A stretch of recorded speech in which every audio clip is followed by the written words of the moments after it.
మా ఆయన నేను రమ్మని చెప్పి తీసుకురండి. మా పాప నాకు చూపించండి, లేకపోతే నేను లోపలికి రాను. రే, ఎవరైనా దగ్గరికి వస్తే చంపేస్తాను. వెళ్ళండి. శాంతి, మీ ఆయన పాప వచ్చారు, నేను చూపిస్తాను. రామ్మా. అబద్ధం, నువ్వెప్పుడు మోసం చేస్తావు. నిన్ను నేను నమ్మను. దగ్గరకు వస్తే చంపేస్తాను. నాకు నాకు రావద్దు, రావద్దు, నాకు రావద్దు.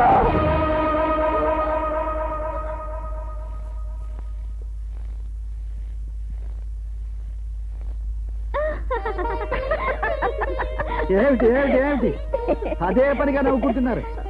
శాంతి, మనం ఇక్కడికి పిక్నిక్ వచ్చింది మీ తల్లి కూతుళ్ళు బాతాకాని కొనడానికి కాదు. పాపం ఎలా ఉన్నాడో చూడక్కడ, ఒంటరిగా ఆ కెమెరా అది చూసుకుంటూ. మావగారు, శాంతి వాళ్ళ అమ్మగారి పక్కన కూర్చుంటే ఈ ప్రపంచాన్ని మర్చిపోతుంది. అబ్బే, నేను అన్నది మీ ఇద్దరి కోసం కాదయ్యా.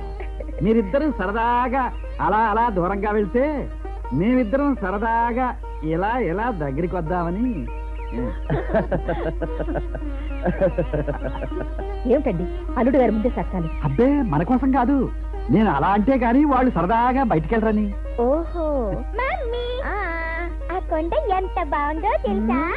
హే డార్లింగ్, ఇంతసేపు ఆ కొండ దగ్గర ఆడుకుంటున్నావా? అవును డాడీ.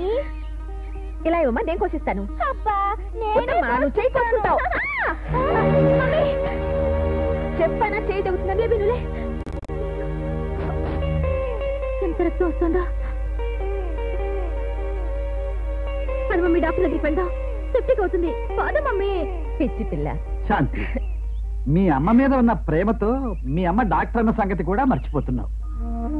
ఏమండి, ఒక్కోసారి శాంతి నా కూతురిగా కాదండి, నాకు తల్లిలా కనిపిస్తుంది. మమ్మీ, నీకు చిన్న కష్టం వచ్చినా నేను భరించలేను మమ్మీ.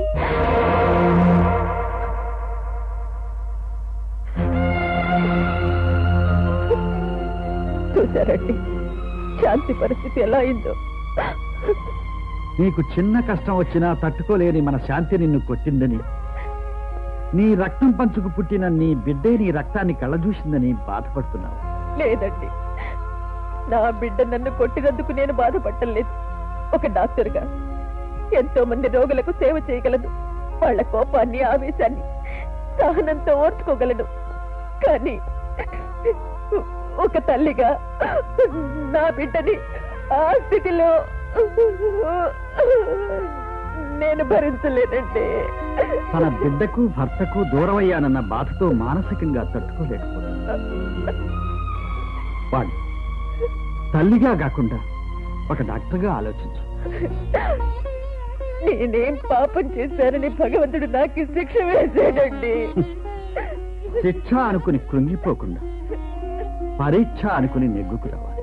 ఒకసారి అనకాపల్లి జమీందారు దత్తుడు గారికి సెక్యూరిటీకి వెళ్ళా. డే టైం 3 చిల్లర. అంతలోనే బందిపోట్లు వచ్చారు. స్పాట్ లో నేనున్నాను కాబట్టి సరిపోయింది. ఎంత పర్ఫెక్ట్ గా మేనేజ్ చేశానో తెలుసా? ఏముందండి, బందిపోట్లను చంపుంటారు, దత్తుడు గాని రక్షించుంటారు. చిచ్చి, అది కాదండి మ్యాటరు.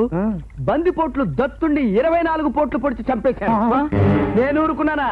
సైడ్ పక్క నుంచి లెక్క పెడుతూనే ఉన్నా. కేసు కోర్టుకు వెళ్ళాక పోస్ట్ మార్టంలో 23 వచ్చాయి. నేను ఒప్పుకోలేదు. పూడ్చిపెట్టిన శవాన్ని బయటికి లాగాను. ఈ కథలు వినే కంటే ఆ కోటిగాడి చేతిలో చచ్చి పొడిచిన బాగుండే తప్ప. ఇతని వయసు ఎంత? అదే నువ్వు నోర్మై. You are under my control. Down down. Centre point అడుగుతున్నాను, ఏమనుకోకండి. ఆ కోటిగాడు మిమ్మల్ని ఎందుకు మర్డర్ చేయాలనుకుంటున్నాడు? మేము ఒక మర్డర్లంతా చేసేసి వాటి మీద ఉడిచినాం. మర్డర్? కానిస్టేబుల్స్, ఈ క్షణం నుంచి మీరు వాళ్ళకంటే నాకే ఎక్కువ సెక్యూరిటీ కల్పించాలి. వీళ్ళ టైపు చూస్తుంటే నన్నే లేపేసేటట్టున్నారు. That is terror. పాప, నిప్పు కొండలాంటి మా బావ నిన్ను చూడగానే నీరైపోతాడు. నువ్వేం చెప్పినా వింటాడు, నువ్వేం చెప్పినా చేస్తాడు. ఎలా దారిలో పెట్టావో మా కోటిగాడిని.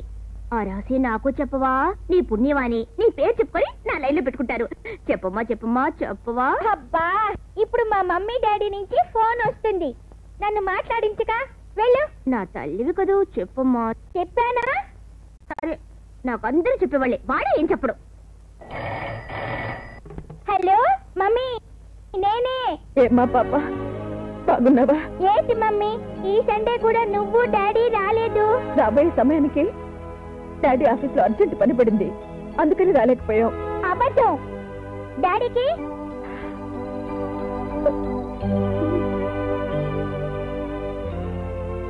హలో, వచ్చే ఫ్రైడే నా బర్త్డే గుర్తుందా?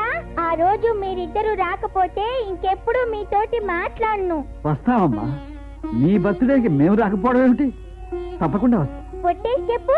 ఒట్టమ్మా, నా మీద ఒట్టు. అయితే సరే.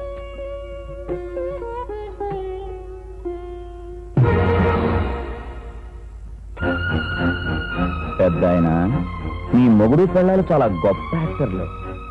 కాలనీలో బీదోళ్ళగా యాక్ట్ చేశారు, నా దగ్గర ఏమీ తెలియని వాళ్ళగా యాక్ట్ చేశారు. ఇప్పుడు ఆ పసిపిల్ల దగ్గర అమ్మా బాబుగా యాక్టింగ్ చేస్తున్నారు.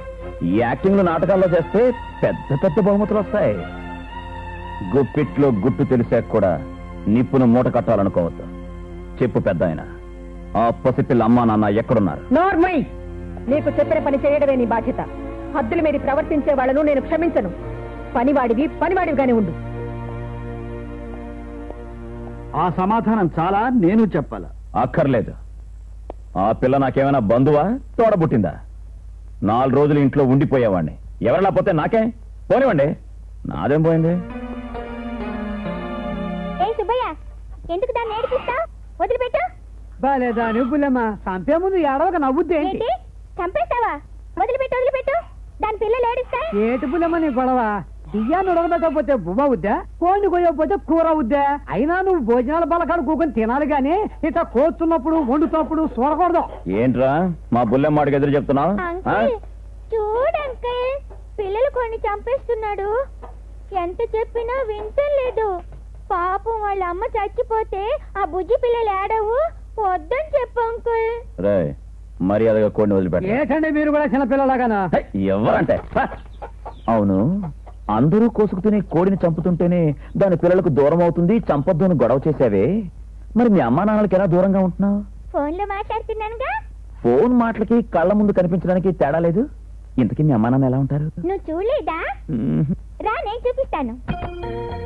ఇప్పుడే చూపిస్తాను. దింపు.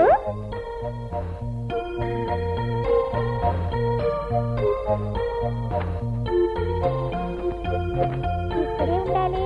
ఏయ్, ఏంటి బీరువాలో దాక్కోడానికి మీ అమ్మా నాన్న బొమ్మలా? చెప్పానా? నేను చూపిస్తానన్నది బొమ్మలే. పాపా, ఈ గదిలోకి ఎందుకు వచ్చావు? చూడు పెద్ద ఆయన, బేబీనేమి అనుకో, నేనే ఇంకేం మాట్లాడక, బయటికి వెళ్ళండి.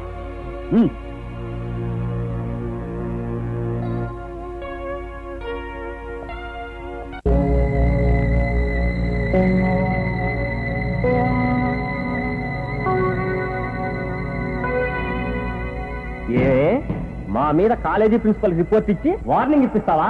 ఆడవాళ్ళని అల్లరి చేసినందుకు నేను కాబట్టి రిపోర్ట్ ఇచ్చాను. అసలు మిమ్మల్ని చెప్పుదా కొట్టాలి. అయితే ఇప్పుడు నేను రేట్ చేస్తాం. ఎవరికి చెప్పుకుంటావు? చెప్పుకో.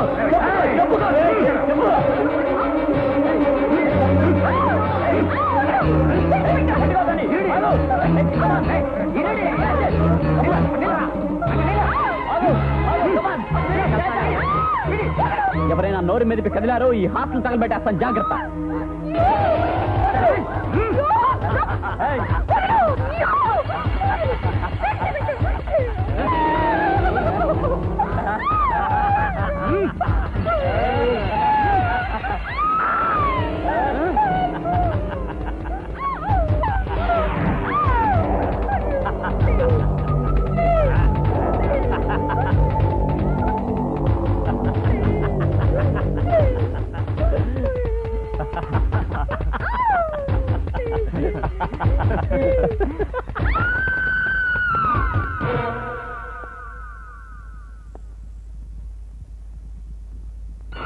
మంచి పని చేశావు.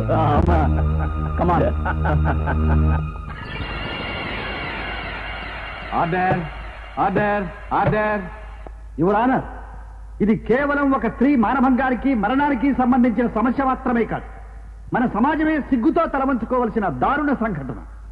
తమ తోటి విద్యార్థిని అని కూడా ఆలోచించకుండా ఈ ముగ్గురు తాము మనుషులు అన్న సంగతే మర్చిపోయి ఆమె శీలాన్ని చెరిచారు. నిజం బయటపడుతుందేమోనన్న భయంతో ఆమె నిండు జీవితాన్నే బలి తీసుకున్నారు. I objective రానర్. నిందితులు ఈ హత్య చేయలేదంటానికి ముఖ్యమైన ఆధారం డాక్టర్ సర్టిఫికేట్స్. హత్య జరిగిన సమయంలో ఈ ముగ్గురు రాయల్ హాస్పిటల్లో ఉన్నారన్న విషయాన్ని ప్రాసిక్యూటర్ గారు మర్చిపోతున్నారు. డబ్బుతో డాక్టర్ డిగ్రీలే కొనుక్కుంటున్న ఈ ప్రస్తుత సమాజంలో పేషెంట్స్ గా దొంగ సర్టిఫికెట్స్ పుట్టించుకోవడం డబ్బున్న వాళ్లకు చాలా తేలికైన విషయం. వీళ్ళు చేసిన ఘోరాన్ని కళ్ళారా చూసిన ప్రత్యక్ష సాక్షుల సాక్ష్యం కంటే కేవలం డబ్బుతో పుట్టిన కాగితం ముక్కలకే విలువనిచ్చి తీర్పునిస్తే న్యాయమూర్తులకు న్యాయస్థానాలకే విలువ లేకుండా పోతుంది. సో యువరాను, ఇటువంటి దారుణమైన సంఘటనలు మళ్లీ జరగకుండా ఉండాలంటే ఈ నిందితులకు ఉరిశిక్ష వేయడమే సరైన శిక్ష అని కోర్టు వారికి సవినయంగా మనవి చేస్తున్నారు.